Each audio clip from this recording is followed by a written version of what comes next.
वक्रतुंड महाकाय सूर्यकोटि समप्रभ निर्विघ्नं कुरु मे देव सर्व कार्येषु सर्व। तो गणेश तत्व है या देव है? ये गणेश जी तत्व स्वरूप में है, यानी गणेश जी का फिजिकल पार्ट तत्व है।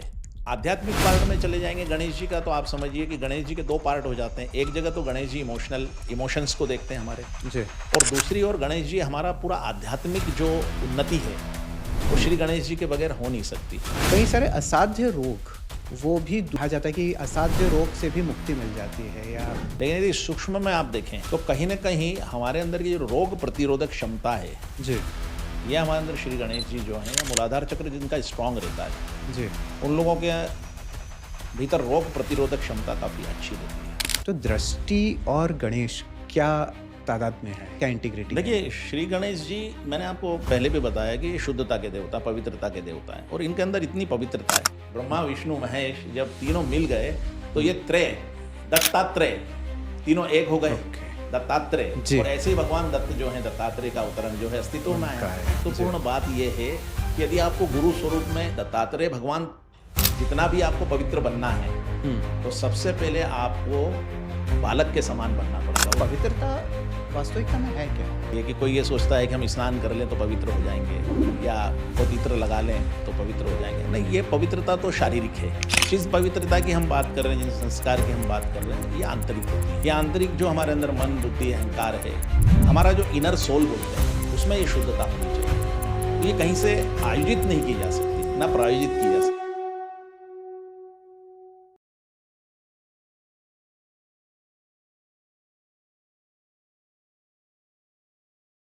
कहते हैं कोई भी कार्य करने से पूर्व श्री गणेश को स्मरित किया जाना चाहिए। ऐसा क्यों करते हैं? ऐसा क्या है श्री गणेश में जो किसी और देवता में नहीं है? और शरीर में मौजूद 7 चक्रों का सबसे पहला चक्र मूलाधार चक्र, वहीं पर श्री गणेश क्यों विराजित होते हैं? और क्यों गणेश की पूजा अर्चना हमारे शास्त्रों में सर्वप्रथम की जाती है? क्या गणेश की पूजा करने से अनेक शारीरिक मानसिक रोग दूर हो सकते हैं? और बहुत ही ऐसे अनसुने पहलू जो सनातन धर्म में हैं और हम सबको नहीं पता है, उसी चीज़ को आज हम उजागर करेंगे। नमस्कार दोस्तों, मैं हूं डॉक्टर मधुर टेमले। आज के ऑड वन आउट पॉडकास्ट मैं आप सभी का एक बार पुनः स्वागत करता हूं। आज का हमारा टॉपिक बड़ा ही बेहद है और इस टॉपिक में हम जिस बात को कवर करने जा रहे हैं वो है मूलाधार चक्र और मूलाधार चक्र पे श्री गणेश। मूलाधार चक्र क्या है? मूलाधार चक्र किस तरह उत्पन्न हुआ या सनातन धर्म में इसकी प्रतिलिपि कहाँ कहाँ पे किस तरह की गई है, इन सभी को आज हम बहुत ही बारीकी से और नज़दीकी से समझेंगे। अब देखिए, बात निकलती है कि इस बात को समझाने के लिए कौन आ सकता है? अलग अलग लोग हैं, अलग अलग व्यक्ति हैं, इस बात को समझाने के लिए आते हैं। परंतु आज हमारे साथ एक ऐसे गेस्ट, एक ऐसे मेहमान मौजूद हैं जो कोई साधु या संत तो नहीं है, पेशे से एडवोकेट है। रात दिन मौकिल के अपने पक्षकार की बात अपने जज के सामने रखते हैं, क्रिमिनल माइंड के साथ घिरे रहते हैं। रात दिन पुलिस कचहरी कोर्ट इन सब चीज़ों में उनका ताल्लुकात सुबह शाम लगे रहता है। परंतु उन सब के बाद भी उन्होंने गणेश तत्व पे, गणेश जी पे बहुत ही गहनता के साथ विशेष एक प्रायोजित किया है और जिस पे उन्होंने बहुत गहनता के साथ इस बात को शोध किया है कि गणेश तत्व हमारे शरीर में क्यों आवश्यक है। मैं ऐसे ही हमारे आज के शो के विशेष गेस्ट एडवोकेट आशीष माहेश्वरी हैं, जो करीब 2.5 दशक से मध्य प्रदेश के उच्च न्यायालय में अपनी प्रैक्टिस कर रहे हैं। क्रिमिनल से घिरे रहते हैं, लोगों से घिरे रहते हैं, परंतु उसके बाद भी अपना मैक्सिमम समय, अपना महत्वपूर्ण समय वो आध्यात्म में लगाते हैं और आध्यात्म की राह को उन्होंने पकड़ रखा है। तो ऐसे ही हमारे आज के विशेषज्ञ वक्ता एडवोकेट आशीष माहेश्वरी का हम स्वागत करते हैं। आशीष माहेश्वरी जी, आपका बहुत बहुत स्वागत है। नमस्कार डॉक्टर साहब। आशीष जी, आपसे जानना चाहेंगे, आप परम पूज्य श्री माता जी निर्मला देवी के अनुयायी हैं। करीब 3.5 दशक एक बहुत लंबा समय होता है जीवन का। तब से आप सहजयोग का अभ्यास कर रहे हैं। आपकी विशेष रुचि गणेश तत्व में है। मूलाधार चक्र पे आपने बहुत सिद्धि प्राप्त की है।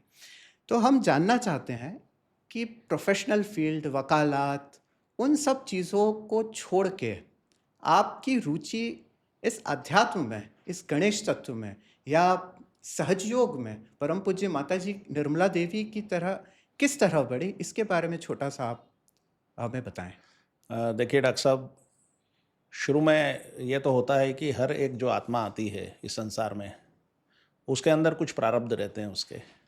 निश्चित रूप से हम बाहर की दुनिया में जो भी काम करते हैं वो तो एक व्यावसायिक बात होती है, लेकिन हर आत्मा जब आती है उनके प्रारब्ध के हिसाब से वो अपने आगे जन्म में कहीं ना कहीं परमात्मा की खोज में तो लिप्त होती है।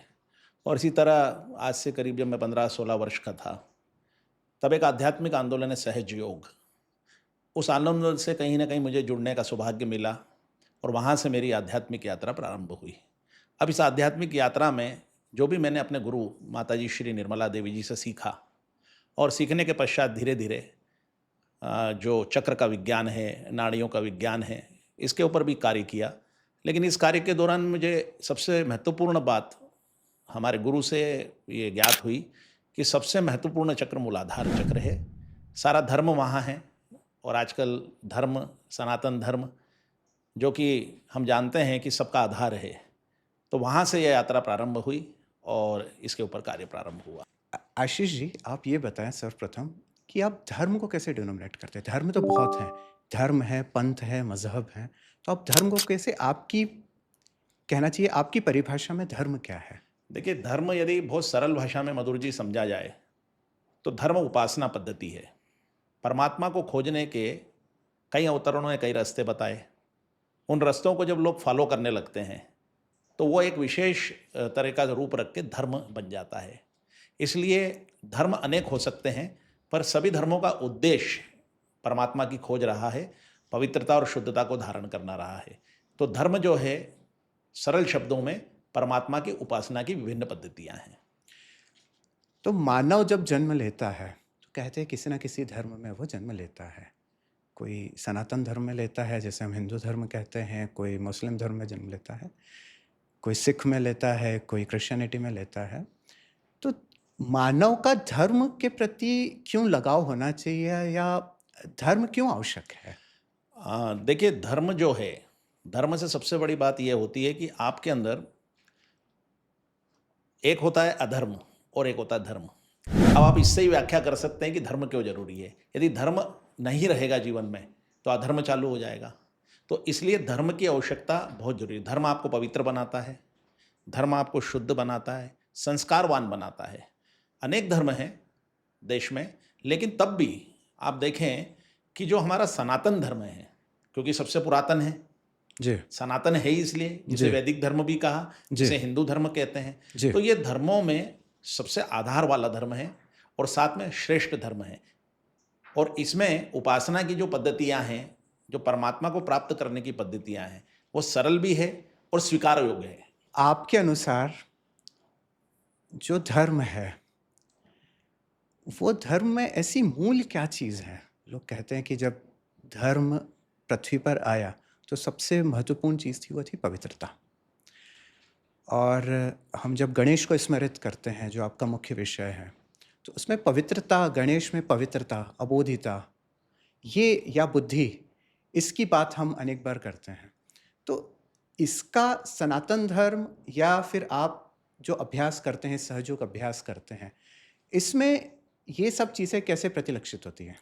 देखिए, धर्म की जब भी कल्पना हुई, मानव जब भी इस धरती पे आया, तो स्वाभाविक रूप से उसका मस्तिष्क दो चीज़ों को स्वीकार कर रहा था, एक धर्म को, दूसरा अधर्म को। अब ये अधर्म को मानने वाली शक्तियां थी, वो असुरी शक्तियां थी, और धर्म को मानने वाली शक्ति जो थी वो एक प्रकार से सुर यानी देवी देवताओं वाली शक्ति थी।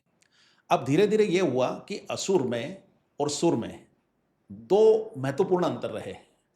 जो असुर जाति है उसके अंदर एक चीज देखी गई कि उनके अंदर पवित्रता और संस्कार का भाव है, और जो देवता थे, या देवता ना भी कहें, संस्कारवान लोग कहें, शुद्ध लोग कहें, उनमें पवित्रता और शुद्धता थी। स्वाभाविक रूप से जिस व्यक्ति में पवित्रता और शुद्धता रहती है वो व्यक्ति धर्म की ओर बढ़ता है। ऐसा कोई भी व्यक्ति धर्म की ओर नहीं बढ़ सकता जिसमें पवित्रता और शुद्धता ना हो। अब पवित्रता और शुद्धता कहाँ से आएगी? यहाँ से एक प्रकार से धर्म स्थापित होता है। बिना पवित्रता और शुद्ध का और संस्कार के आप धार्मिक नहीं हो सकते। तो यहाँ पर हम जब पीछे मुड़ते हैं और हमारा जो योग साइंस है, जो हमारे भारत का मूल धर्म है, जो ऋषि मुनियों ने हमारे यहाँ लेके आए, उन्होंने उसका विस्तार किया, तो आप देखेंगे कि योग में हमारे यहाँ बहुत सुंदर व्यवस्था दी है। वो व्यवस्था इस प्रकार की है कि हमने 4 आश्रम बनाए, और आपको पता है कि जो पहला आश्रम था, इस आश्रम में सारे बच्चे जब गुरुकुल में जाते थे जी, तो यहीं से उनके अंदर योग को संस्कारित किया जाता था। निश्चित रूप से वहाँ हमने निश्चित रूप से वो प्रैक्टिस करते थे, अभ्यास करते थे योग का। बिल्कुल और एक बार जब बचपन में ये सारे संस्कार आ जाते थे, जी, तो वहीं से उनके अंदर वो संस्कार, शुद्धता और पवित्रता स्थापित हो जाती थी। और उन सारे गुरुकुलों में योग, मेडिटेशन और ये चक्र नाड़ी का विज्ञान जो है, साइंस, इसकी शिक्षा दी जाती थी। आपने बात कही पवित्रता। जी, पवित्रता का क्या एक्चुअल तात्पर्य? पवित्रता का मतलब ये है कि हम अच्छे कपड़े पहन के पवित्र हो जाएं, इत्र लगा लें इससे पवित्र हो जाएं।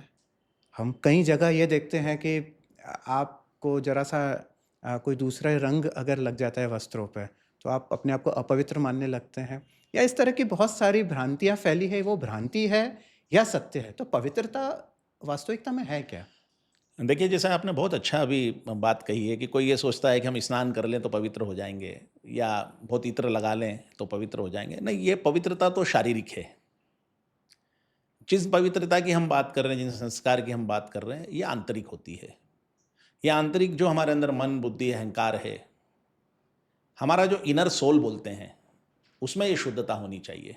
तो ये कहीं से आयोजित नहीं की जा सकती, ना प्रायोजित की जा सकती है। कोई व्यक्ति यदि सोचे कि मैं स्नान करके या कोई कर्मकांड करके या मैं कुछ भी ऐसा बाहर का करके इस पवित्रता को पालूंगा, तो नहीं होगा। वास्तव में ये देवी देवता जब हमारे अंदर प्रसन्न होते हैं, जागृत होते हैं, विभिन्न चक्रों पर बैठे देवी देवता, विभिन्न नाड़ियों पर बैठे देवी देवता जब प्रसन्न हो जाते हैं, सिद्ध हो जाते हैं, जब ये पवित्रता उनका गुण है, नैसर्गिक गुण है, तो वो गुण प्रकट होते हैं।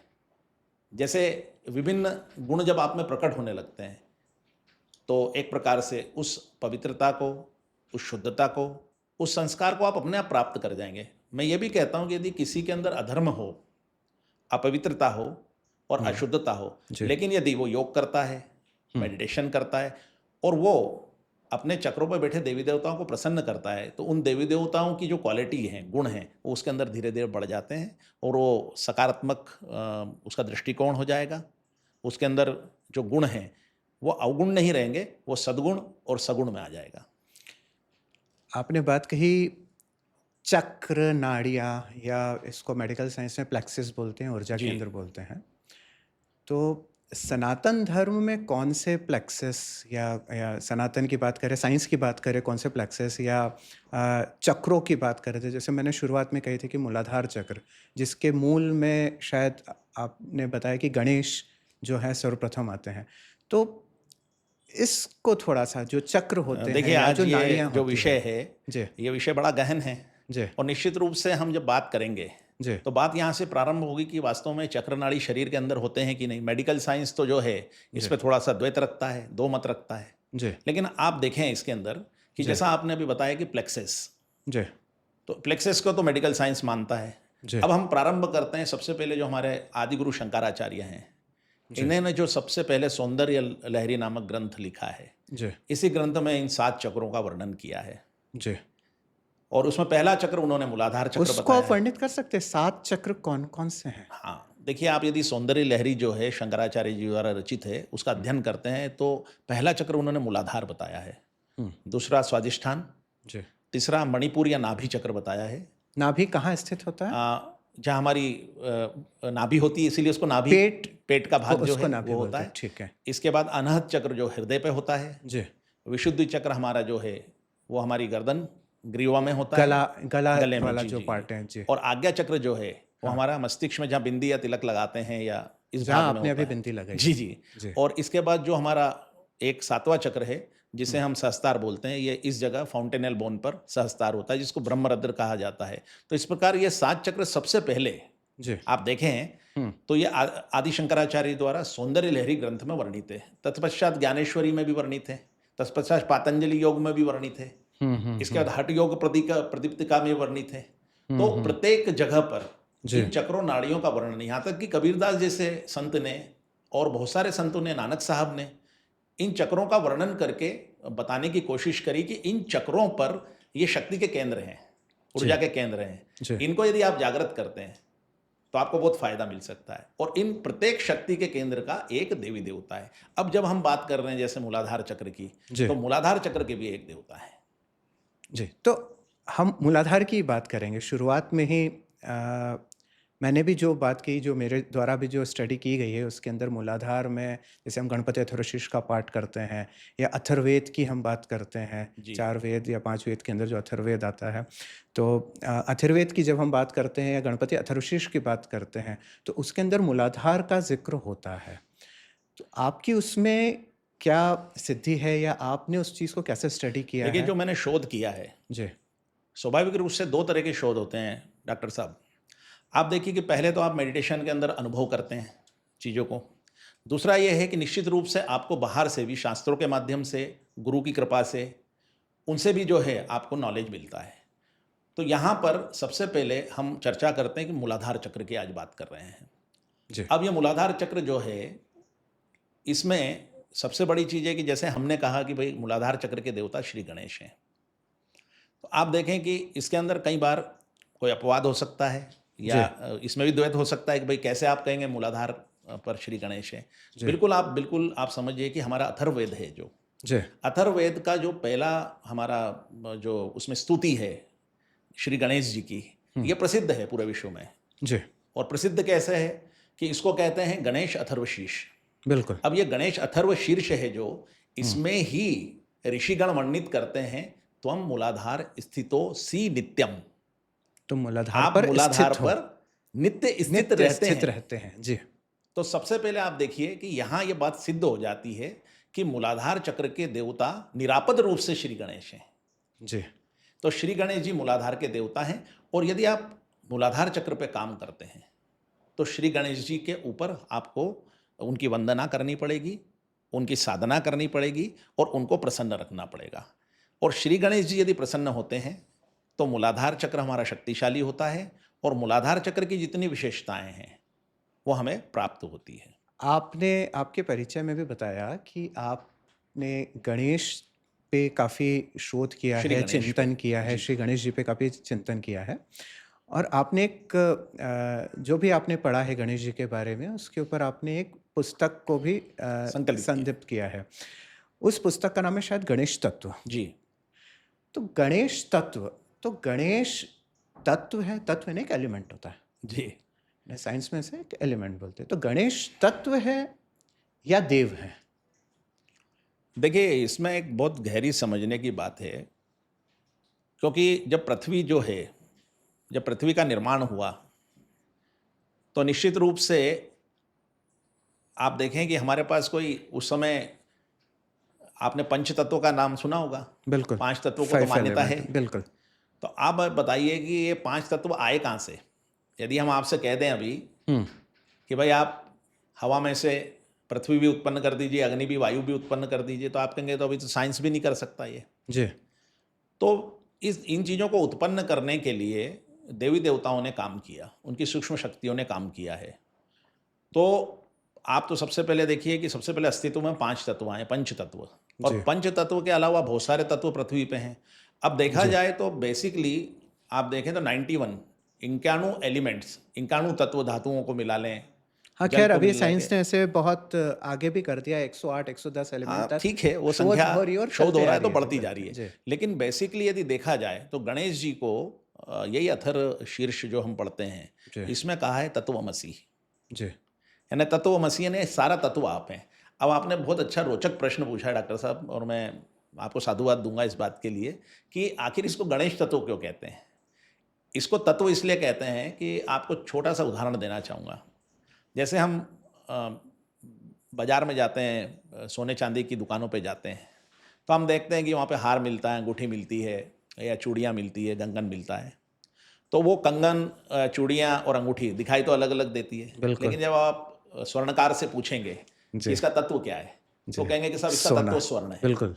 तो इसी तरह आप ये समझिए कि ये सारा जो दिखाई देने वाला संसार दृश्य जगत है, जी इसमें चीज़ें तो अलग अलग दिखाई देती है, लेकिन इनके मालिक्यूल रेणु और अणु जो जी परमाणु हैं, इनको बनाने वाले श्री गणेश हैं।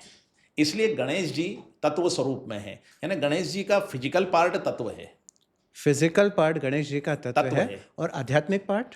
आध्यात्मिक पार्ट में चले जाएंगे गणेश जी का, तो आप समझिए कि गणेश जी के दो पार्ट हो जाते हैं। एक जगह तो गणेश जी इमोशंस को देखते हैं हमारे, जी और दूसरी ओर गणेश जी हमारा पूरा आध्यात्मिक जो उन्नति है वो श्री गणेश जी के बगैर हो नहीं सकती।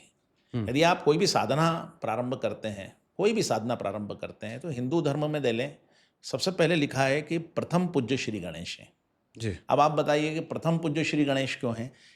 वास्तव में क्या होता है कि जब भी कोई देवी देवता की साधना होती है, जी कोई भी अच्छा कार्य होता है, विवाह संस्कार हो, मुंडन संस्कार हो, कोई भी संस्कार हो आपके यहाँ, जी तो आपको श्री गणेश जी को इसलिए याद करना पड़ता है कि पहले वो आकर उनका जब अटेंशन वहाँ आता है, कहते हैं उनको याद किया जाता है, तो उस जगह पवित्रता आ जाती है, शुद्धता आ जाती है। तो वो सारा संस्कार जो हो रहा है वो एक प्रकार से पवित्र और शुद्ध हो जाता है। तो उनका आध्यात्मिक पक्ष, पहला पक्ष जो है कि वो जहाँ पर भी स्थित होते हैं, जी वो जहाँ पर उनकी कृपा हो जाती है, वहाँ सबसे पहले पवित्रता आ जाती है। तो पहला काम उनका पवित्रता लाना है। दूसरा उनका काम है अबोध, यानी श्री गणेश बहुत अबोध देवता हैं। आप देखिए कि बहुत सारे देवी देवता हैं, आपने निश्चित रूप से कहानियाँ देवी देवता की सुनी होगी, जी लेकिन सबसे जो देवता अबोध हैं, या कहना चाहिए कि जिनके अंदर बालक है, वो बालक श्री समान गणेश है, है। जी तो दूसरा ये श्री गणेश जी जो हैं, आपने देखा होगा कि संसार में बहुत तरह के लोग रहते हैं। हम कहते हैं कोई भोला भाला भी रहता है, तो हम कहते हैं बड़ा अबोध है, जी बहुत भोला आदमी है। तो जी वो भोला आदमी क्या है कि उसके अंदर गणेश तत्व अभी भी विद्यमान है, गणेश जी जागृत हैं। जी अब जो चालाक लोग हैं, धूर्त हैं, कपटी हैं, उन लोगों में तो श्री गणेश जी का तत्व चला जाता है। तो दूसरी विशेषता जो गणेश जी की हम कहते हैं, कैसे चले अबोधिकता। जाता है? कोई चालाक है तो गणेश तत्व चले जाएगा, ये इन्हें इसका कोई साइंस है या इसके पीछे कोई ऐसी स्पेसिफिक बात है जो डिफाइन होती है, या देखिए कैसे साइंस तो जाता इसका है यही ना? है। देखिए आप देखिए कि आपने कभी पंछी भी बैठे देखे होंगे पेड़ों पर। जी अब किसी पेड़ के ऊपर यदि फल बना लगें, पत्तियां भी नहीं रहे, तो कोई पंछी वहां बैठेगा क्या? बिल्कुल नहीं बैठेगा। बिल्कुल उसी प्रकार किसी भी मनुष्य के अंदर जब ये धर्म नहीं रहेगा, शुद्धता पवित्रता नहीं रहेगी, तो बिल्कुल अपवित्र जगह पर तो कोई देवी देवता निवास भी नहीं करता और न किसी के पास बिल्कुल जाता है। बिल्कुल तो बिल्कुल निश्चित रूप से अपवित्र आदमी के पास हम्म तो ये सब चीज़ें प्रारंभ हो जाएगी। क्या कि उसके अंदर कपट आ जाएगा, धूर्तता आ जाएगी। देखिए अब रावण जो है, जी आपने ये देखा होगा कि रावण जो है उसके बारे में कहा जाता बड़ा विद्वान था। जी अब विद्वान होने के बावजूद भी आया क्या? अपवित्रता। बिल्कुल क्योंकि माँ सीता जैसी स्त्री के ऊपर उनका भाव अपवित्र हो गया। अब देखिए पूरी कथा आपको पता है कि जी एक अपवित्रता के कारण किस प्रकार रावण का नाश हुआ। जी तो इसलिए बिल्कुल ये स्पष्ट है कि पवित्रता मनुष्य में बनी रहनी चाहिए, और पवित्रता श्री गणेश द्वारा प्रदान की जाती है, और श्री गणेश जी के बगैर पवित्रता प्राप्त नहीं होती, ना अबोधिता प्राप्त होती है। जी ये चीज़ें तो, ये दो गुण तो गणेश जी के मैंने आपको बताया। इसके अलावा दो गुण और हैं गणेश जी के। बताएं प्लीज। एक है कि संतुलन।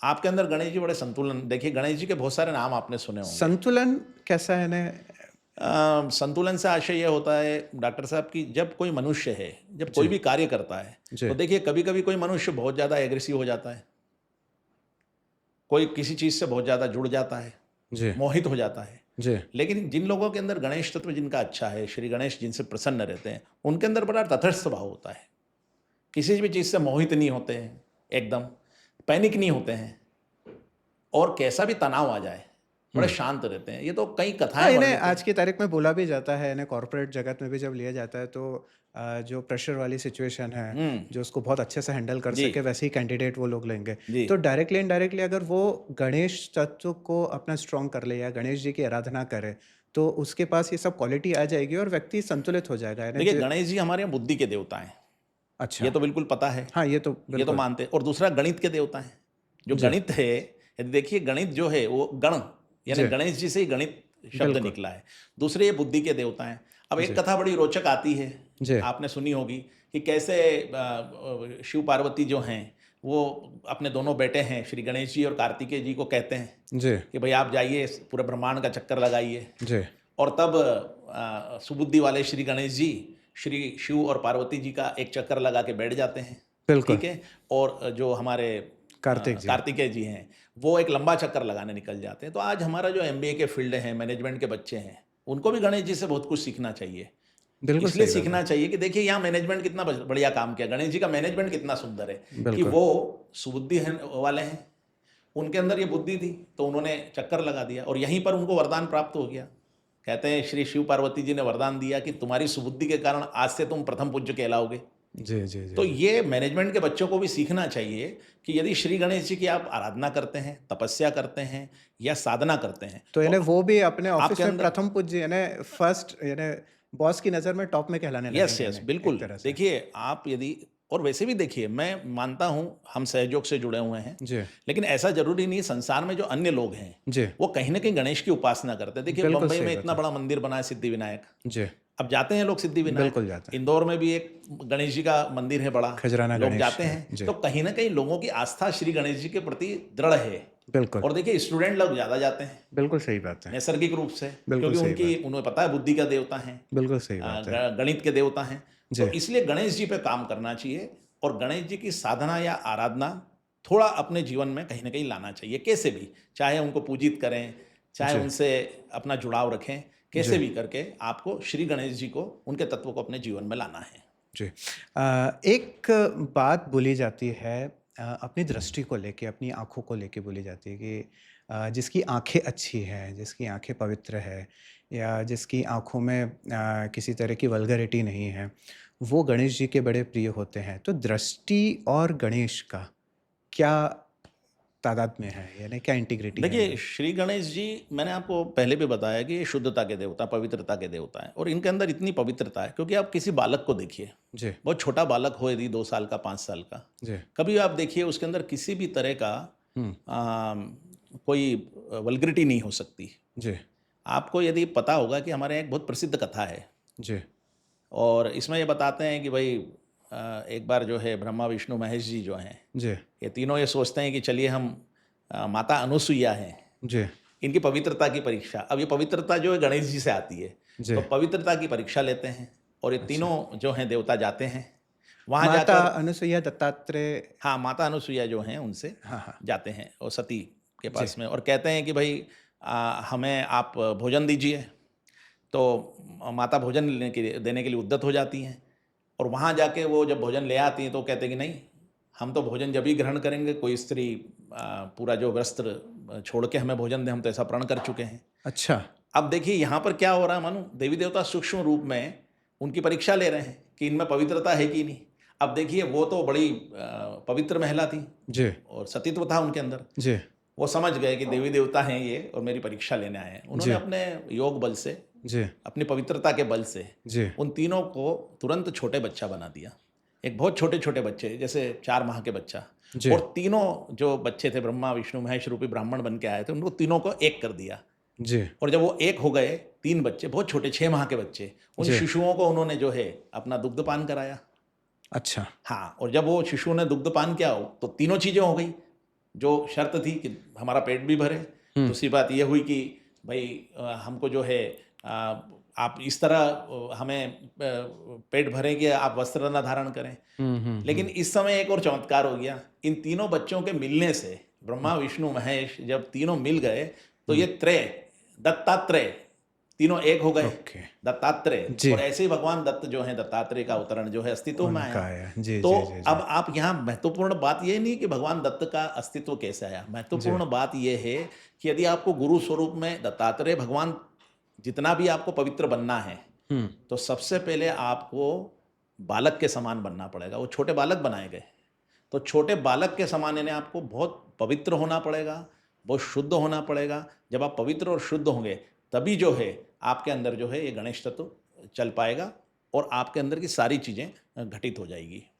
तो मैं सबको ये एक सुझाव ये देता हूँ कि कहीं न कहीं अपने जीवन में जी, योग से जुड़ना चाहिए, जी, मेडिटेशन से जुड़ना चाहिए हुँ, और मूलाधार चक्र जो पहला चक्र है, हुँ, उस मूलाधार चक्र को जो है कहीं न कहीं सुदृढ़ बनाना चाहिए। और इस समय पर जब ये घोर कलयुग चल रहा है, इस समय पर ये मूलाधार चक्र जो पवित्रता का चक्र है और यही चक्र जो है शुद्धता का चक्र है, इस पे सबसे ज़्यादा आघात है क्योंकि लोगों की दृष्टि पवित्र नहीं रही है। जी, लोग आज महिलाओं को कुदृष्टि से देखते हैं, जी। बालिकाओं को कुदृष्टि से देखते हैं, छोटे छोटे बच्चों को कुदृष्टि से देखते हैं। जी। इसका कारण जो है मूलाधार की अपवित्रता है। यहाँ तक कि मैं तो एक एडवोकेट होने के नाते डॉक्टर साहब आपको बताऊंगा, कई अपराधी आते हैं, जब उनसे हम पूछते हैं छोटी उम्र के 14 साल के 20 साल के कि तुमने ये कैसे कर लिया, वो बता ही नहीं पाता कि कैसे कर लिया। बस वो कहता है कि मेरे अंदर कोई अपवित्र चीज़ है, मेरे मन की ऐसी अपवित्रता है कि मुझे करना था। यदि वो यानी बच्चे व्यक्ति मान रहा है इस चीज को कि हाँ कहीं ना कहीं वो गिल्टी है या कहीं ना कहीं हाँ, वो कोई गलत काम कर रहा है। पर कहाँ से आया? अपवित्रता से आया। जी जी जी, हाँ, उसका तो मूल जो है वो मूल अपवित्रता, अपवित्रता है। यदि उस बिल्कुल। बच्चे को बचपन में ही शुरू से ही जी संस्कारवान बनाया जाता, जी उसको योग सिखाया जाता, जी उसको मेडिटेशन सिखाया जाता, जी यदि उसका मूलाधार चक्र दृढ़ होता जी और गणेश जी उससे प्रसन्न होते, तो मुझे लगता है कि उसके अंदर ऐसे अपवित्र विचार कि किसी का नहीं बलात्कार कर आता। दें, किसी का मर्डर कर दें, जी किसी जी जगह चोरी कर दें, ये नहीं आता। बिल्कुल। इसलिए सबके मूल में ये मूलाधार चक्र है, इसीलिए इसको मूलाधार कहते हैं, मूल आधार। ये मूल आपकी आधार। साधना का आधार है। जी यानी आप जब साधना करेंगे, मूलाधार चक्र के बिना आपकी साधना सिद्ध नहीं हो सकती है, इसलिए इसको मूलाधार का। मूलाधार की हमारी बहुत देर तक लंबी चर्चा चल रही है।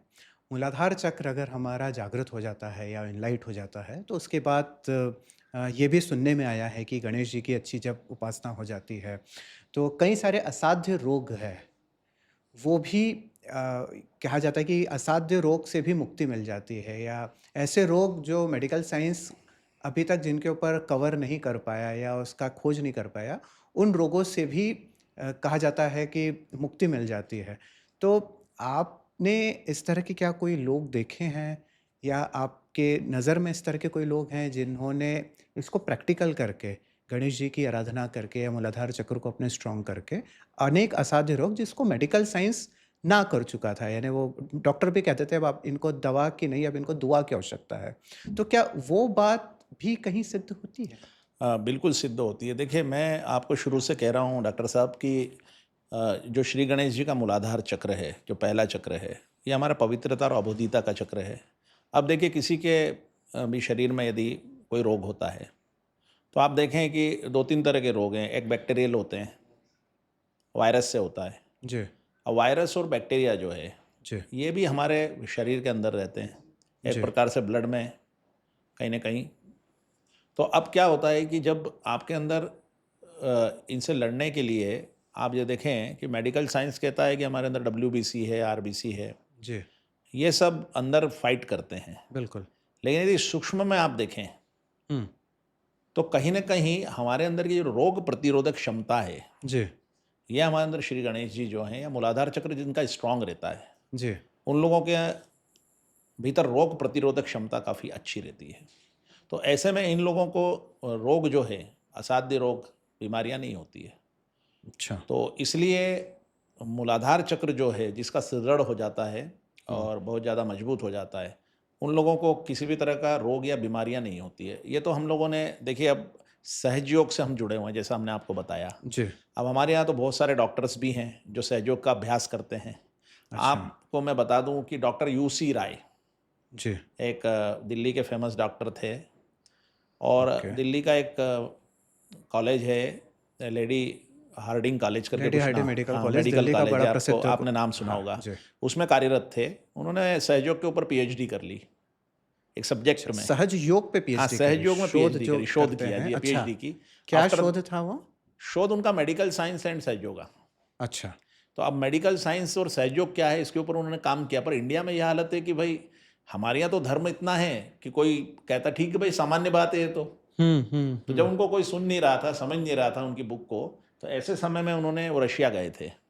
रशिया। जी। जी और रशिया में जाके उन्होंने अपना जो शोध है, ये सारा रशिया के जो मेडिकल साइंस के जो भी वहाँ पर वैज्ञानिक थे, उन लोगों को सारा ये बताया। अच्छा। उन लोगों ने उसको सीरियसली लिया और सारे उसके ऊपर काम किया। हाँ, उन्होंने क्योंकि कुछ रशिया में मेडिकल एक अलग लेवल पे है, वहाँ पे नहीं, उनके लिए मेडिकल नई को, चीज़ थी। नहीं नहीं, मेडिकल साइंस भी रशिया में बहुत ज़्यादा उन्नत है, उन्नत तो है। वो उन्नत में भी और नई चीज़ खोजते हैं। हाँ, जी, उनके अंदर जिज्ञासा ज़्यादा है हमसे। जी, बिल्कुल, हमारे यहाँ तो धर्म हर जगह है, बिल्कुल। तो हमें इतनी जिज्ञासा नहीं है। और दूसरी जी, बात, हमारा जो धर्म के विषय में मस्तिष्क है, वो जी, आप मेरी बात को अदरवाइज़ मत लीजिएगा। जी। हमारा धर्म के लिए जो हमारा मस्तिष्क है, वो एक कर्मकांड या एक नैतिकता या हमारा एक एक एक नपातुला धर्म है कि बस ये है धर्म। हुँ, वहाँ जो लोग हैं, वो धर्म को विज्ञान के रूप में भी लेते हैं। बिल्कुल, और बिल्कुल, धर्म बिल्कुल। और विज्ञान के बीच में क्या कड़ियाँ हैं, वो जोड़ते हैं। तो हुँ, निश्चित रूप से उन्होंने डॉक्टर यूसी राय की जो भी शोध था, उसको जी, देखा। जी, यहाँ तक कि मैंने वो एक किताब है मेडिकल साइंस की, उसको जब पढ़ा तो मुझे आश्चर्य हुआ। उन्होंने कई मशीनों को मनुष्य के शरीर पर लगाकर ऊर्जा के स्तर कितने बढ़ते हैं मेडिटेशन के दौरान, कितने घटते हैं, किस अच्छा, चक्र पे कौन सा ऑरा बनता है, कैसे काम करता है, इसके ऊपर 650 पेज की बुक प्रकाशित करी है। लेकिन अच्छा, अब वो बुक जो है, तो मेरा ये भी आपके इस मंच के माध्यम से, आज जो आप टॉक कर रहे हैं, इसके माध्यम से मैं भारत सरकार से भी निवेदन करना चाहता हूँ कि हर स्कूल में और हर अच्छा। कॉलेज में योग को एक साइंस के रूप में, एक सब्जेक्ट के रूप में चलाया हाँ, जाना निश्चित चाहिए। रूप से मेरा आगे आने वाला जो प्रश्न था वो यही था कि अगर इतनी सारी खूबियाँ हैं जी, इस योग में या इसको करने से अनेक असाध्य रोग अगर दूर हो जाते हैं, व्यक्ति तंदुरुस्त रहता है, तो क्यों ना इसे धर्म के चश्मे से हटाकर जी। इसे एक वैज्ञानिक तर्क के साथ नियमित रूप से लाना जाना भाई, चाहा मैं जाए? व्यायाम योग की बात नहीं कर हाँ, रहा हूँ मैं आपसे। समझ गया, मैं मैं समझ गया। व्यायाम योग की बात नहीं कर रहा हूँ। जी, बहुत सारे लोग जब योग की बात करते हैं, तो वो जी, समझते हैं व्यायाम करना है। जी, जैसे कोई आसन करना है, जी, शीर्षासन करना है, जी, हम इसकी बात नहीं कर रहे। जी, हम जो मेडिकल साइंस को ये समझना पड़ेगा कि जो चक्र और नाड़ियों का और कुंडलिनी का विज्ञान है, जी। जो कुंडलिनी नाम की शक्ति कुंडलिनी है। विज्ञान। जी, जी, कुंडलिनी तो विज्ञान। कुंडलिनी विज्ञान को थोड़ा-सा बताएँगे आप? देखिए, कुंडलिनी विज्ञान सिंपल सरल चीज़ है। हुँ, हमारे शरीर में जो शक्ति इस शरीर को बनाती है, जी, वही शक्ति कुछ बच जाती है। बची जी, हुई शक्ति हमारे त्रिकोणाकार अस्थि में, सैक्रम बोन बोलते हैं इसको। देखिए, हमारे पास ओके। पूरा साइंस है इसका, ऐसा नहीं सैक्रम कि हम बोन तो एक एक वो होती है एस1 बोलते हैं उसको। S1 yes. हाँ, यानी उसमें ये जो बची हुई शक्ति रहती है, जी। तो ये शक्ति ऋषि मुनियों ने खोज लिया। हुँ, तो ये हुँ, बची हुई शक्ति जो वहाँ पर सुप्त अवस्था में बैठी है, हुँ, हुँ, उसको हुँ, यदि जागृत कर लिया जाए, हुँ, वही शक्ति जागृत होकर आपके शरीर में रीढ़ की हड्डी में से ऊपर जाती है। सिंपल सा साइंस है। और अच्छा। ऊपर जाते हुए शक्ति के केंद्र को खोलती हुई जाती है। अब आप देखिए, रामायण जी पढ़िए आप। हुँ, उसमें साफ-साफ लिखा है कि कैसे वशिष्ठ जी ने भगवान रामचंद्र को और चारों भाइयों को ये सारा जो है कुंडलिनी का जागरण और एक-एक चक्र को खोला। जी, लव-कुश का जी। भी खोला, हाँ, भगवान कृष्ण का भी सांदीपन आश्रम में हुआ। वाल्मीकि ने भी जो उनके जी, दोनों बच्चे थे जी, लव और कुश, उन जी। दोनों की कुंडलिनी जागृत पर करे हमारे दिखे यहाँ हैं। दिक्कत क्या है? तो क्या ये आपके और मेरे अंदर हो सकती है जागृत? बिल्कुल हो सकती है। देखिए, कुंडलिनी आपने शक्ति, महसूस किया है इसे जागृत? मैं तो 35 साल से कुंडलिनी शक्ति जो है, जी, उसकी जागृति मैंने गुरु के माध्यम से प्राप्त करी। जैसा मैंने आपको बताया, परम पूज्य श्री माताजी निर्मला देवी जो हैं, जो जी, सहज योग की प्रणेता हैं, जी, उनके माध्यम से हमें कुंडलिनी जागरण मिला। वहीं जी, से अभ्यास चालू हुआ, वहीं से चक्र नाड़ी को समझने लगे, जी, चक्रों को अनुभव करने लगे अंदर कि कहाँ कौन-सा जी। चक्र है, कौन-सा चक्र के कौन से देवता हैं, ये सब समझ में आया। ये बड़ा इंटरेस्टिंग है, तो इसके बाद क्या होता है? जब आपकी जागृत होती है उसके बाद देखिए, क्या यदि होता है? कुंडलिनी शक्ति आपकी जागृत होती है, हाँ, तो 3-4 चीज़ें आपके अंदर परिवर्तित होती है। सबसे हाँ, पहले तो आपके अंदर शांति और आनंद आता है, जी, क्योंकि मनुष्य का मस्तिष्क हमेशा तनाव और विचार में रहता है। जी। तो पहले तो आपके अंदर पूर्ण शांति आएगी। तो जो जो मेडिटेशन ऑलरेडी तनाव और शांति में है, जी, जो ऑलरेडी व्यक्ति कहते हैं कि क्लेम करते हैं कि भई हम ऑलरेडी हमको शांति है, हमको तनाव जी। नहीं है, तो उस व्यक्ति के साथ क्या होता है फिर? उसके लिए सर ऐसा है कि यदि कोई व्यक्ति कहता है कि मैं तो ऑलरेडी शांत हूँ, मुझे ज़रूरत नहीं शांति की, मैं मेडिटेशन क्यों करूँ? जी, तो केवल मेडिटेशन से शांति ही नहीं प्राप्त होती है, संतुलन प्राप्त होता है। आपकी सारा का सारा जो है संस्कारवान होते हैं, शुद्ध होते हैं, पवित्र होते हैं, आनंद प्राप्त होता है, परमात्मा की खोज आगे बढ़ती है। बहुत सारे उससे एस्पेक्ट हैं, एक ही एस्पेक्ट नहीं है, जी, बहुत सारे एस्पेक्ट हैं। और ये अंदर सा मैंने बताया आपको, हो सकता है वो व्यक्ति अभी शांत हो, आज से 20 साल बाद कोई नया रोग होगा उसको। सही तो ये तो बात है, तैयारी है ना।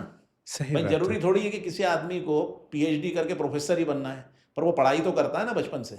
सही तो बात है। इसका मतलब ये हुआ कि हम यदि इसको साइंस के रूप में लेते हैं, कुंडलिनी की जागृति होती है और कुंडलिनी जागृत होने के बाद वो शक्ति आपके अंदर काम करना चालू चालू कर देती है। तो ये एक बहुत अच्छा साइंस है और इसको साइंस के रूप में लेना है। होता ये है कि हमारे यहाँ धर्म के रूप में लिया जाता है। जी, बहुत सारे गुरु हैं जो क्लेम करते हैं कि भाई हम कुंडलिनी जागृत कर देंगे। जी, बहुत सारे गुरु ये क्लेम करते हैं कि कुंडलिनी जागृत नहीं हो सकती, बड़ा कठिन है। जी, तो ऐसे में क्या होता है, कन्फ्यूज़न है।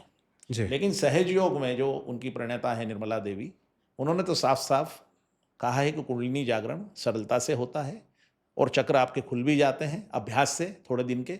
और इसको करना चाहिए, करके देखना चाहिए। मैंने बहुत सारे लोग देखे। हाँ, सही बात है। इसका कोई आपके जो सेंटर वगैरह होते हैं जहाँ पे भी, तो इसका क्या कॉस्ट वगैरह या इसमें नहीं, कोई ये क्या है कोर्स कि वगैरह ऐसे हाँ, कुछ होते देखिए हैं? ये जो सहयोग के सेंटर हैं ये तो पूर्णतः निःशुल्क हैं। अच्छा, इसमें किसी भी प्रकार का कोई कॉस्ट नहीं ली जाती है और ना आपको कोई शिष्य गुरु की परंपरा निभानी है। आपको सिर्फ एक साइंस के रूप में इसे सीख लेना है। अच्छा। और इसके बाद इसके अभ्यास करने के लिए हर रविवार को हमारा 1 घंटे का जो निःशुल्क केंद्र रखता है उसमें जी। जाकर आप अभ्यास कर सकते हैं। एक जिज्ञासा और है मेरी। बताइए। आपने मूलाधार के बारे में बहुत सारी बात की। ऐसा कोई प्रमाण आपके पास हो कि मूलाधार चक्र दिखता कैसे है?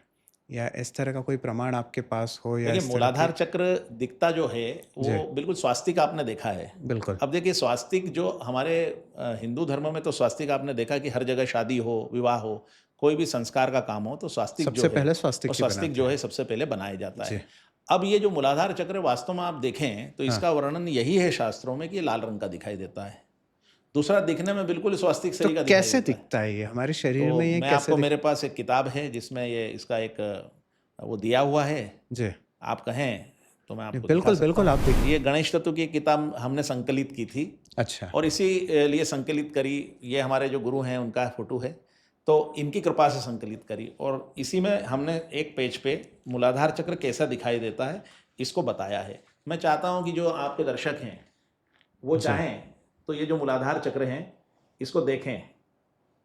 ठीक है। पेल्विक प्लेक्सस, तो ये आपने इसके अंदर ए, बी, सी ये और तो इसकी जो है एक जो साइड एंड भुजाएं हैं, 4 भुजाएं। देखिए हाँ, स्वास्तिक की भी 4 भुजा रहती है। बिल्कुल। अब ये जो स्वास्तिक बनता है हमारे यहाँ सेम ऐसा का ऐसा बनता है। जी, वास्तव में स्वास्तिक जो जिन्होंने मूलाधार चक्र को ध्यान में देखा मेडिटेशन स्टेट में जी, रेड कलर के, जी, उन्होंने इसको पवित्र माना जी। और पवित्र मानने के बाद ऋषि मुनियों ने घोषणा करी कि भाई इसका पवित्र जो चक्र है इसको हर जगह बनाया जाए। अच्छा, इसलिए हाँ, कुमकुम से बनाया कुमकुम से जाए। इसको बनाया जाता है। बहुत अच्छा, योग अच्छा, देखिए बहुत अच्छा। बड़ा साइंस है। इसलिए मैं निश्चित आपसे रूप से। डॉक्टर साहब ये बहुत बड़ा निवेदन करना चाहता हूँ कि भारत सरकार को हुँ, खासकर इस योग को साइंस के रूप में इसलिए स्थापित करना है कि ये यदि हम लोग इसको धार्मिकता मान लेते हैं जी। तो क्या होता है कि भाई कोई सीखेगा कोई नहीं सीखेगा, धार्मिकता से वो सीमित हो जाता सीमित हो है, जाता है। कहीं कहीं किसी लोगों तक ही रहता है। अच्छा, हाँ एक और बड़ा प्रश्न है मेरा। क्या ये चक्र तो या मानवता, इंसान, हाथ-पाँव तो हर व्यक्ति के एक जैसे हैं, हर धर्म के एक जैसे हैं। जी। तो इसे क्या सनातन धर्म जो हम हिंदू बोलते हैं, इसके अलावा दूसरे धर्म के लोग भी अभ्यास कर सकते हैं? देखिए सहज योग जो है जो मेडिटेशन हम लोग कर रहे हैं जी, इसमें कोई धर्म विशेष का कोई लेना देना नहीं है। जी। भाई ये तो एक प्रकार से कुंडलिनी शक्ति का साइंस है हुँ, और ये कोई भी कर सकता है। जी, मेडिटेशन तो कोई भी कर सकता है। आप किसी धर्म में चले जाएं, जैसे जी। आप श्री बुद्ध की मूर्ति देखें तो श्री बुद्ध की मूर्ति आपको मेडिटेशन स्टेट में दिखेगी। श्री महावीर की मूर्ति देखें तो आपको मेडिटेशन स्टेट में दिखेगी। आप गुरु नानक जी का चित्र देखिए, आपको दिखेगा वो वो भी ध्यान ध्यान मुद्रा में में स्थित। है। हाँ, सभी देव हैं वो। आप शंकर जी को देखिए, वो भी बिल्कुल। ध्यान मुद्रा में। एक बात बताइए कि इतने धर्म के अलग अलग अवतरण और देवी देवता हुँ, अपना एक ही पोज दे रहे हैं। देखिए मैं अब मजाक में कह रहा हूँ कि मान लीजिए कोई आदमी आपसे कहता है, ये अंगूठा दिखाता है, हुँ, तो क्या कहना चाहता है आप समझ जाते हैं बिल्कुल। आपसे। तो हर चीज का एक जो है अभिप्राय है। जी, आखिर में ये जो सारे चित्र बने, इन पे जो पोज बने, वो ये बता रहे हैं कि हम देवी देवता हैं, हम जी। आपके अवतरण हैं, जी। हम भी मेडिटेशन कर रहे हैं, ध्यान कर रहे हैं। तो इसलिए आप आप भी लोगों को तो कीजिए। ध्यान करना चाहिए। यदि सीखना कुछ हमसे है तो आप जी। ध्यान सीखिए। लेकिन हम क्या करते हैं, हम बहुत सारी कुरीतियां, उस विशेष धर्म के कर्मकांड, भले उसे पद्धति मान लें आप, लेकिन हम पद्धति में प्रक्रिया में ज़्यादा उलझ जाते हैं। अच्छा, दूसरी बात क्या होती है कि प्रक्रिया को लेके मतभेद जो हैं उसमें भी थोड़ी उलझन होती है आपस में। भाई जी। हमारी प्रक्रिया अच्छी है, आपकी प्रक्रिया अच्छी है। मैं एक बहुत अच्छी बात कहता हूँ डॉक्टर साहब आपसे, हम लोग जो सहयोग करते हैं, मेडिटेशन करते हैं, मैं सबसे कहता हूँ जी। आप 7 दिन करके देखिए, 10 दिन करके देख लीजिए। जी। प्रक्रिया आपको पसंद नहीं आती है, इससे परमात्मा प्राप्त नहीं होते हैं या अनुभव नहीं होते हैं, जी, तो आप इसे छोड़ सकते हैं। सही बात है। इसमें कोई जबरदस्ती नहीं है कि आपने कोई टैग लगा लिया है। सही बात है और तो निःशुल्क इसलिए है, इसमें कोई निःशुल्क है, चार्ज है नहीं। इसमें कोई चार्ज नहीं है। थोड़ा समय है वो भी खुद के लिए खुद है, के लिए है। किसी और के लिए नहीं है। तो बहुत ही रोचक बातें, बहुत सारी ऐसी बातें जो आज से पहले हमने कभी ना सुनी थी ना कभी सोची थी कि गणेश जी की साधना करने से, गणेश जी की आराधना करने से क्या-क्या हो सकता है।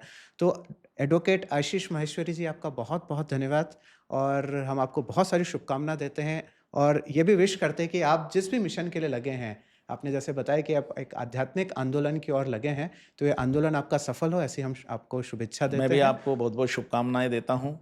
जैसा आपने मुझे आज बताया कि भई आपका जो ये नया ब्रॉडकास्ट का चैनल प्रारंभ किया है आपने, और मैं श्री गणेश जी से प्रार्थना करता हूँ, क्योंकि पहला जो इंटरव्यू है वो एक प्रकार से श्री गणेश जी के साथ चालू हुआ है, और हमारे यहाँ तो कहते हैं प्रथम पूज्य हैं और कहते हैं श्री गणेश किया आपने। तो जी। आपको बधाई देता हूँ, शुभकामनाएँ देता हूँ और बहुत-बहुत धन्यवाद देता हूँ। बहुत-बहुत धन्यवाद। तो ये थे एडवोकेट आशीष माहेश्वरी जी, जिन्होंने बहुत ही बखूबी से बताया कि हमारे शरीर में मौजूद मूलाधार चक्र अगर जागृत हो जाता है, तो किस तरह हम अनेक असाध्य बीमारियों से मुक्ति पा सकते हैं, हम किस तरह अनेक रोगों से निवारण कर सकते हैं, हम किस तरह अपने आप को पवित्र रख सकते हैं।